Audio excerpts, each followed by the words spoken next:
Assalamualaikum warahmatullahi wabarakatuh.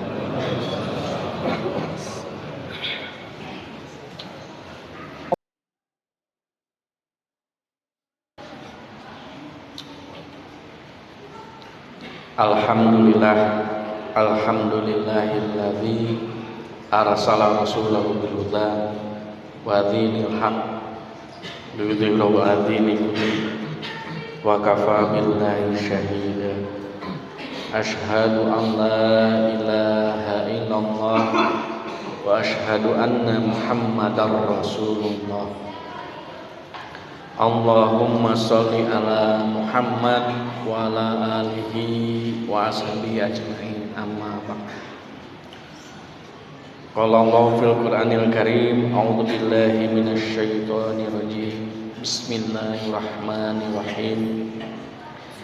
Ya ayyuhan nas ittaqu rabbakumul ladzi khalaqakum min nafsin wahidah wa khalaqa minha zawjaha wa batha minhuma rijalan katsiran wa nisaa wattaqullaha alladzi tasaaluna bihi wal arham innallaha kana 'alaikum raqiba. Wa qala fi suratil ukhra ya ayyuhalladzina amanu taqullaha haqqa tuqatih wa la tamutunna illa wa antum muslimun. Shadaqallahu adzim. Hadirin sidang Jumat rahimakumullah. Pertama dan yang pertama, marilah kita panjatkan puji serta syukur kita pada Allah Subhanahu wa taala dengan rahmat dan inayahnya. Alhamdulillah, di siang hari ini kita masih bisa melaksanakan kewajiban-kewajiban kita sebagai makhluk terhadap Khaliq, terhadap Allah Subhanahu wa taala. Yakni salah satunya kita masih bisa akan melaksanakan sholat Jumat di siang hari ini. Mudah-mudahan sholat Jumat di siang hari ini selalu ada dalam bimbingan, petunjuk dan ridho Allah Subhanahu wa taala. Amin. Salawat serta salam mudah-mudahan Allah melimpahkan pada junjungan kita Nabi Muhammad sallallahu alaihi wasallam, pada keluarganya, sahabat-sahabatnya, pengikut-pengikutnya, termasuk kita sampai akhir zaman. Hadirin rahimakumullah. Pada kesempatan ini Khotib berwasiat, marilah kita sama-sama tingkatkan kualitas takwa kita pada Allah. Hanya dengan ketakwaan itulah apa yang kita inginkan, apa yang kita harapkan, kebaikan dunia dan kebaikan di akhirat, insya Allah akan tercapai. Oleh karena itu, kualitas takwa, meningkatkan ketakwaan itu menjadi syarat utama di dalam menjalani kehidupan ini. Marilah kita bersama-sama untuk meningkatkan takwa kita pada Allah. Hadirin yang berbahagia, kita sebagai manusia pasti akan selalu ataupun tidak akan luput dari kesalahan dan dosa.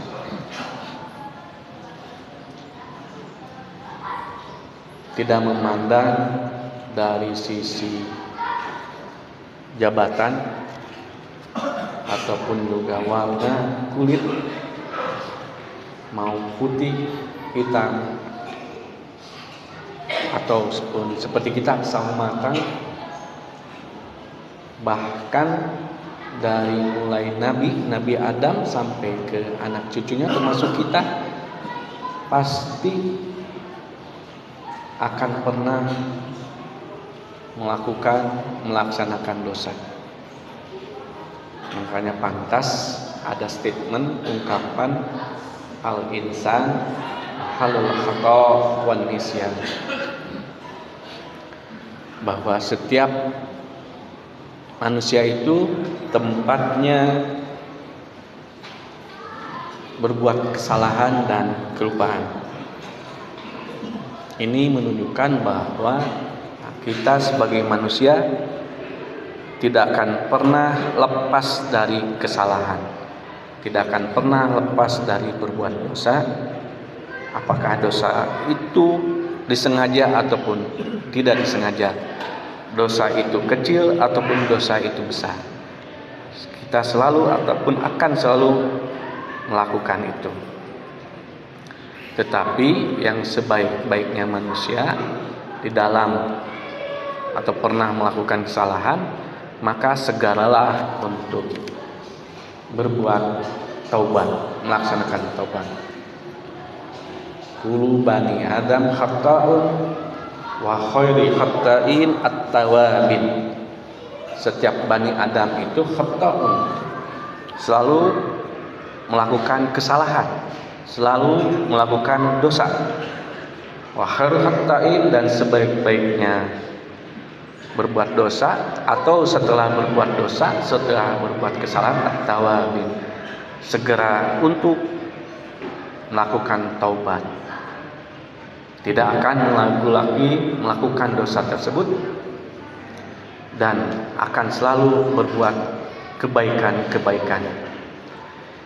Hadirin yang berbahagia, ketika kita sebagai manusia selalu ataupun pernah melakukan dosa, itu diakibatkan salah satunya adalah karena penyakit hati.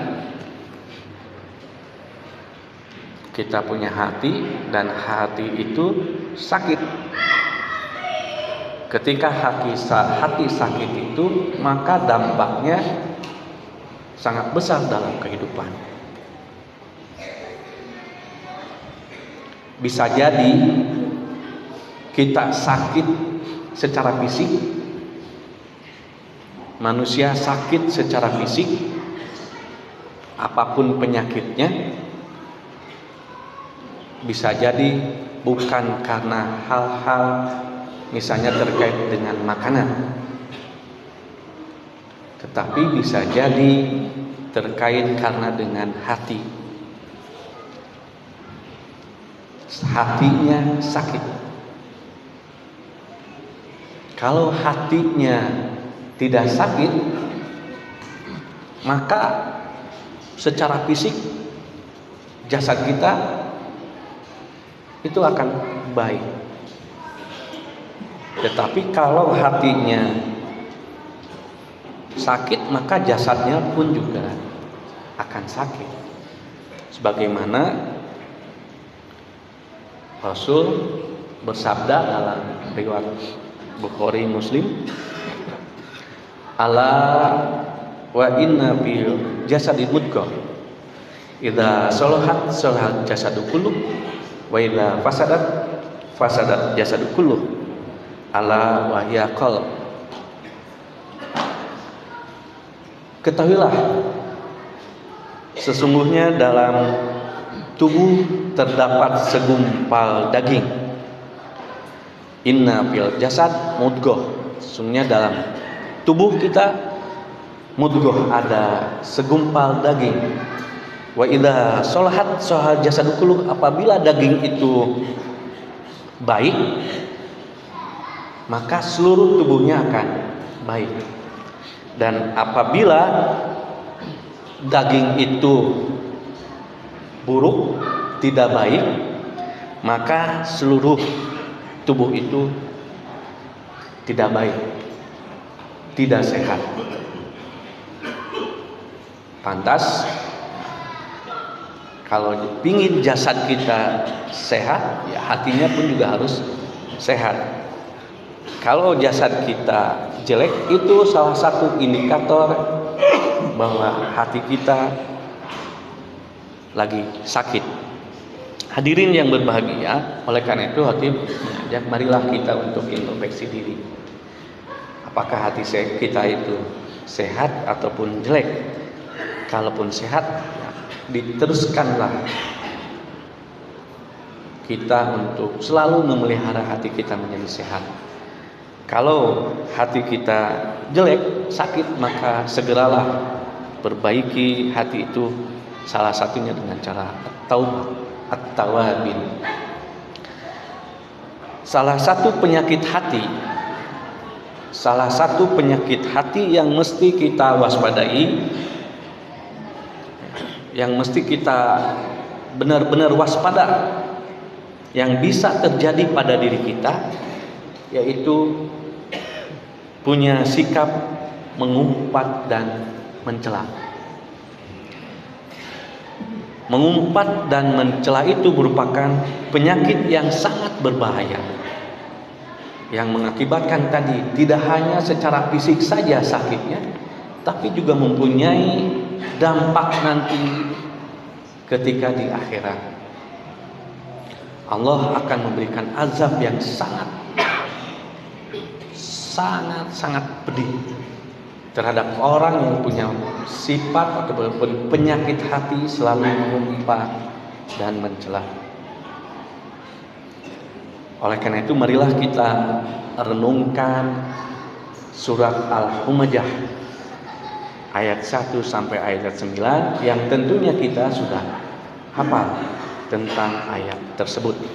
Di sana dijelaskan tentang penyakit hati, yaitu mencela dan mengumpat, dan termasuk juga nanti siksaannya, dampaknya kalau kita punya penyakit hati mengumpat dan mencela. Ayat pertama mengatakan wailul likulli humazatin lumazah. Celakalah bagi orang yang senantiasa mengumpat dan mencela.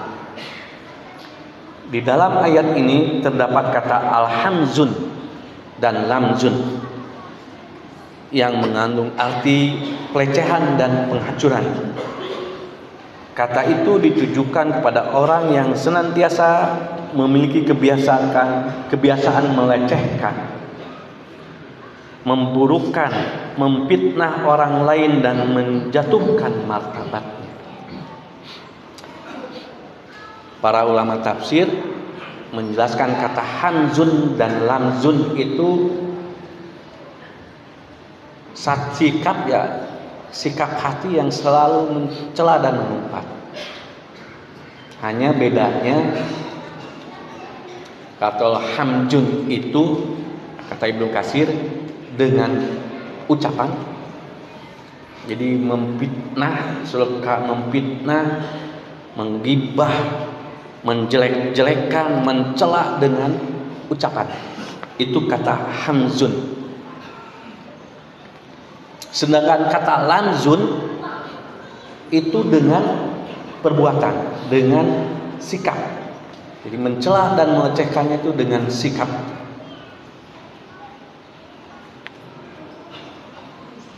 Seperti kata orang Sunda ngadelek, ya, menginikan mata. Itu sikap melecehkan dan mencela. Itu kata lamzun.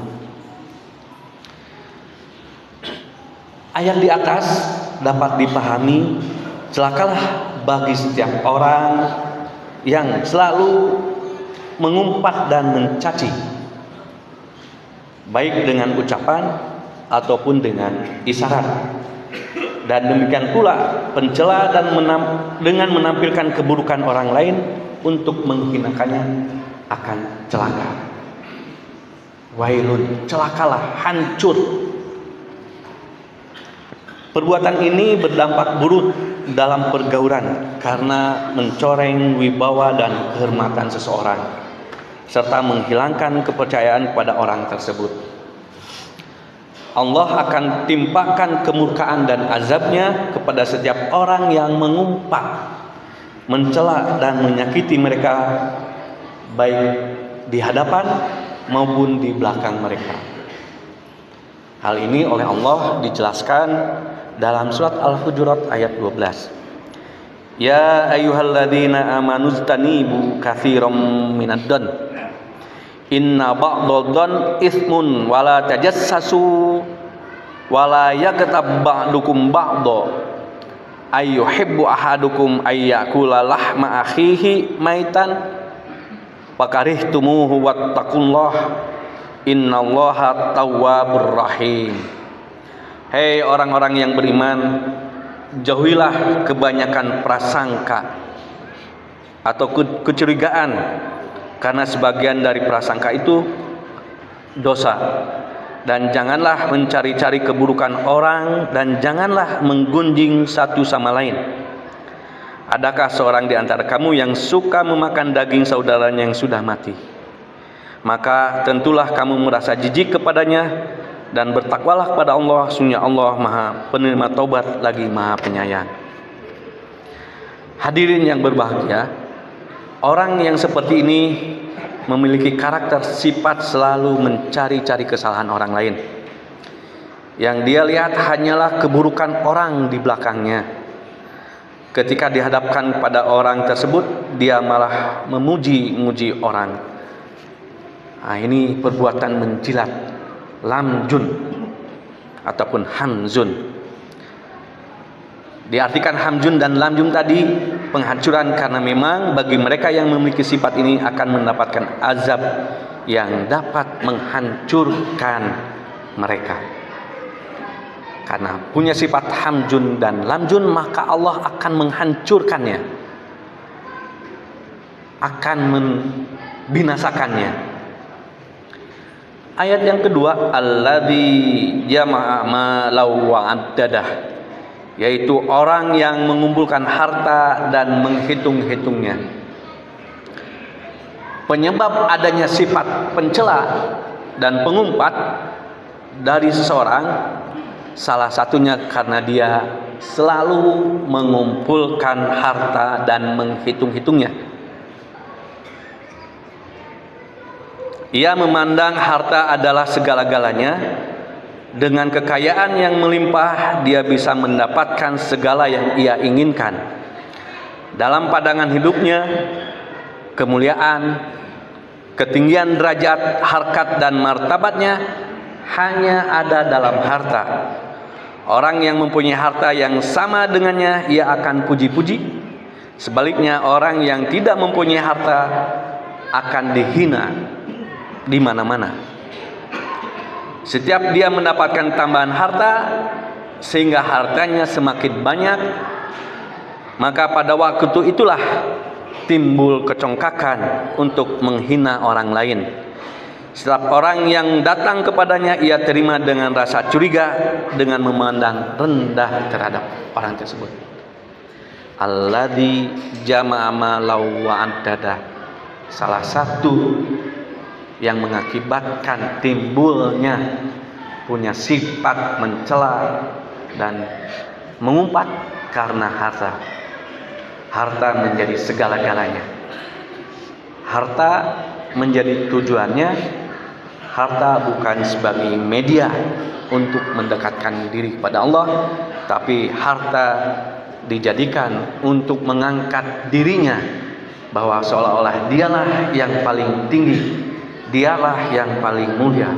Sehingga orang yang tidak punya harta, orang yang ada di hadapan, di bawah dia terkait dengan hartanya, maka dia akan selalu menghinanya, selalu mencelanya. Hadirin yang berbahagia, yahsabu annama lahu akhladah. Dia mengira bahwa hartanya itu dapat mengkekalkannya. Ini merupakan puncak dari sikap hidupnya. Ia menyangka dengan harta yang dia miliki akan melanggengkan hidupnya.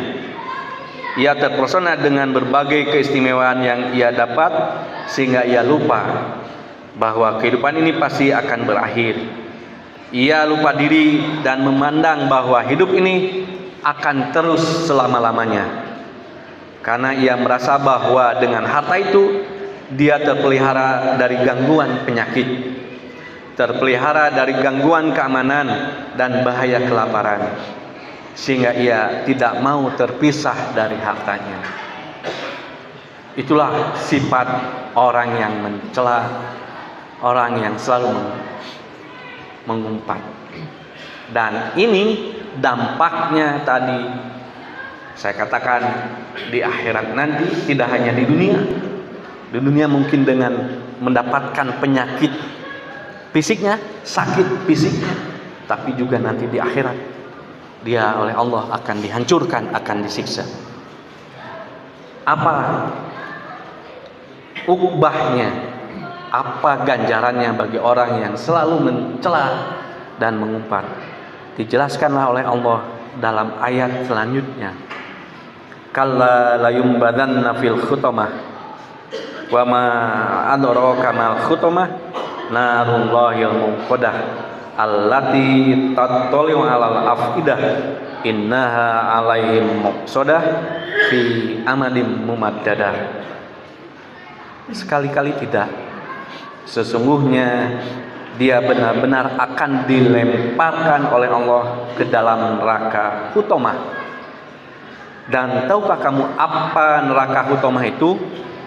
Yaitu api yang disediakan Allah untuk dinyalakan, yang membakar sampai hatinya, sampai ke hatinya. Sungguhnya api itu ditutup rapat atas mereka, sedangkan mereka itu diikat pada tiang-tiang yang sangat panjang. Ini akibat orang yang punya penyakit selalu mencela dan mengumpat. Ganjarannya oleh Allah akan dimasukkan ke neraka Hutomah, di mana di Hutomah itu dia akan dibakar sampai ke hatinya, akan dibakar, dihancurkan oleh Allah. Jasadnya dihancurkan sampai ke hati-hatinya dihancurkan, diikat di tiang yang sangat panjang, kemudian dibakar oleh Allah. Itu akibat dari orang yang selalu mengumpat dan mencela. Disinilah Allah, kasih sayang Allah untuk mengingatkan kita bagaimana perbuatan mengumpat dan mencela itu janganlah sampai kita lakukan. Jika sudah terlanjur, maka janganlah diteruskan. Segeralah berhenti dan bertaubat. Segeralah kita perbaiki hati dengan cara bertaubat. Jika perbuatan itu diteruskan, tentu mendapatkan balasan yang siksa akan yang sangat pedih bagi kita. Hilangkan penyakit itu dengan cara taubat. Barakallahu li wa lakum.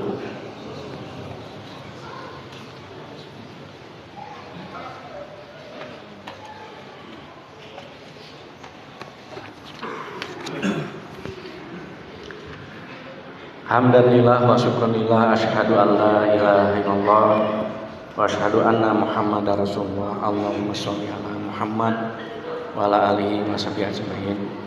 Hadirin yang berbahagia, dalam khutbah yang kedua ini marilah kita berdoa, menundukkan kepala kita. Mudah-mudahan Allah memberikan kekuatan pada kita untuk menghilangkan penyakit mencela dan mengungkap, menjauhkan penyakit dari mencela dan mengungkap, sehingga hati kita menjadi bersih, hati kita sehat, dan kita akan selamat di dunia maupun di akhirat. Jangan sampai kita punya hati yang punya penyakit hati, yaitu dengan mencela dan mengumpat. Oleh karena itu, mari kita bersama-sama untuk berdoa pada Allah, supaya kita berikan kekuatan. Allahumma sholli ala Muhammad wa ala alihi wa sahbihi ajmain. Amin ya rabbal alamin. Allahumma ighfir lil muslimina wal muslimat wal mu'minina wal mu'minat al ahya minhum wal amwat innaka qaribun mujibud da'wat wa ya qadiyal hajat. Rabbana dzalamna anfusana wa illam taghfir lana wa tarhamna lanakunanna minal khasirin. Rabbana hablana min azwajina wa dzurriyyatina qurrata a'yun waj'alna lil muttaqina imama. Allahumma arinal haqqa haqqan warzuqna ittiba'ah wa arinal batila batilan warzuqna ijtinabah. Rabbana atina fid dunya hasanah wa fil akhirati hasanah wa qina adzabannar. Walhamdulillahirabbil alamin. Amin. Assalamualaikum warahmatullahi wabarakatuh.